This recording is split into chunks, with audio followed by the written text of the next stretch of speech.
अध्याय 11 फलश्रुती. संततीविषयी वाटणारी चिंता दूर होईल.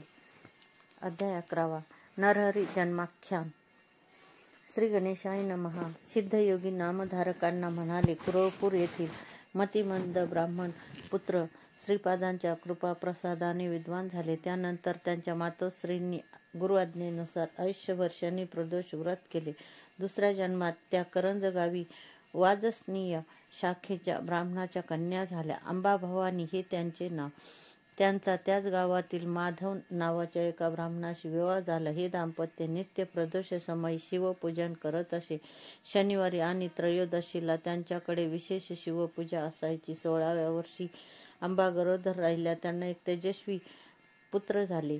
ते जन्मापासूनच ओंकाराचा जप करत होते. ब्राह्मणांनी त्यांचे जातक वर्तवले. हे अवतारी पुण्यपुरुष आहेत. हे गुरु कृपेने लोकांना उपदेश करतील.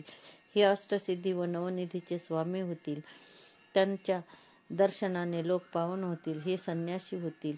ज्योतिषांनी त्या पुत्रांना आदराने वंदन केले. ते भविष्य ऐकून माधव व अंबा यांना आनंद झाला. त्यांनी त्यांचे नरहरी असे नामकरण केले. शालग्रामदेव हे त्यांचे जन्मनाव होते. नरहरी स्तनपान करत होता, पण अंबांना पुरेसे दूध येत नसल्याने त्याची भूक भागत नसे. म्हणून त्यांनी आपल्या पतींना दाई ठेवण्याचा विचार बोलून दाखवला. तेव्हा तान्ह्या नरहरींनी आपल्या उजव्या हाताने त्यांच्या स्तनाला स्पर्श केला. तेव्हा त्यांच्या दोन्ही स्तनातून दुधाच्या धारा वाहू लागल्या. हे पाहून मातापित्यांनी त्यांना वंदन केले आणि ही गोष्ट गुप्तच ठेवली. नरहरी कधीही पाळण्यात निजत नसत. त्यांना जमिनीवर खेळायला आवडायचे. ते 7 वर्षाचे होईपर्यंत ओंकाराशिवाय दुसरं काहीही बोलत नव्हते. म्हणून मातापित्यांनी त्यांना बोलते करण्याचा खूप प्रयत्न केला, पण उपयोग झाला नाही.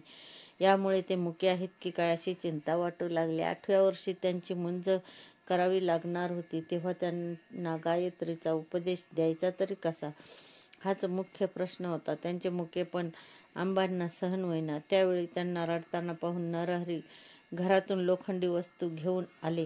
ती तत्काळ सोन्याची झाली. ते पाहून मातापित्यांना मोठे आश्चर्य वाटले. त्यांनी आणखी काही लोखंडी वस्तू त्यांच्या हाती दिल्या. त्याही सोन्याच्या झाल्या. तेव्हा उभयतांनी त्यांना दृढ आलिंगन दिले आणि म्हणाले, तुमचे बोल ऐकण्यासाठी आम्ही आतुरलो आहोत. नरहरी हसले. त्यांनी जानवे, शेंडी, कटी, मेखला यांच्या खुणा करून मी मुंज झाल्यावर बोलीन असे सुचवले. माधव आणि अंबा यांनी सुयोग्य मुहूर्त काढून नरहरीची मोठ्या थाटामाटात मुंज केली. त्यावेळी मंडपात जमलेल्या मंडळीमध्ये हे वीरपुत्र गायत्री मंत्र कसे म्हणणार अशी कुजबूज सुरू झाली होती. मौजी बंधनाचे सर्व विधी यथासांग पार पडले. माधवांनी नरहरींना गायत्रीचा उपदेश केला. तो त्यांनी मनोमन उच्चारला. मंत्रदीक्षा झाल्यावर त्यांच्या मातोश्री भिक्षा घेऊन आल्या. त्यांनी पहिली भिक्षा घालताच ते ऋग्वेद म्हणू लागले. दुसरी भिक्षा घालताच यजुर्वेद, तिसरी भिक्षा घालताच सामवेद म्हणू लागले. तेव्हा ते अवतारी महात्मा आहेत याची खूण पटून लोक त्यांना वंदन करू लागले. त्यावेळी आपल्या पुत्राचे ते कौतुक पाहून माधव आणि अंबा आनंदाने डोलू लागले. नरहरींनी मातोश्रींना नमस्कार केला व म्हणाले, तुम्ही मला भिक्षा मागण्याची आज्ञा दिली आहे. आता मी घरोघरी भिक्षा मागेन आणि तीर्थयात्रा करीन. ते ऐकून अंबांना रडू आले. तुम्ही आमचे एकुलते एक पुत्र, तुम्हीच निघून गेलात तर आम्ही कोणाच्या तोंडाकडे पाहायचे असे म्हणून त्या मूर्छित पडल्या. नरहरींनी त्यांना सावध केले आणि म्हणाले, आई, मला नियोजित कार्यासाठी गृहत्याग करणं भाग आहे. तुम्ही मला अडवू नका. तुम्हाला आणखी 4 विद्वान पुत्र होतील. ते तुमची उत्तम सेवा करतील. मग त्यांनी आपला वरदहस्त त्यांच्या मस्तकी ठेवला. त्यामुळे त्यांना पूर्वजन्मीचे स्मरण झाले. आपले नरहरी हे श्रीपाद वल्लभ आहेत.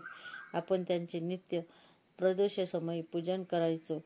म्हणून या जन्मात ते आपल्या पुत्राच्या रूपाने प्रकट झाले आहे हे त्यांनी ओळखले. नरहरी त्यांना म्हणाले, मातोश्री, मी तुम्हाला जाणीवपूर्वक हे ज्ञान दिले आहे याची कुठेही वाच्यता करू नका. मी संन्यासी असल्यामुळे तीर्थयात्रा करण्यासाठी निघणार आहे. मला निरोप द्या. पण त्या संमती देईनात. त्या म्हणाल्या, नरहरी, तुम्ही गेलात की पुन्हा दिसणार नाही. अल्पवयात संन्यास घेणे योग्य नाही. धर्मशास्त्राला अनुसरून वागावे.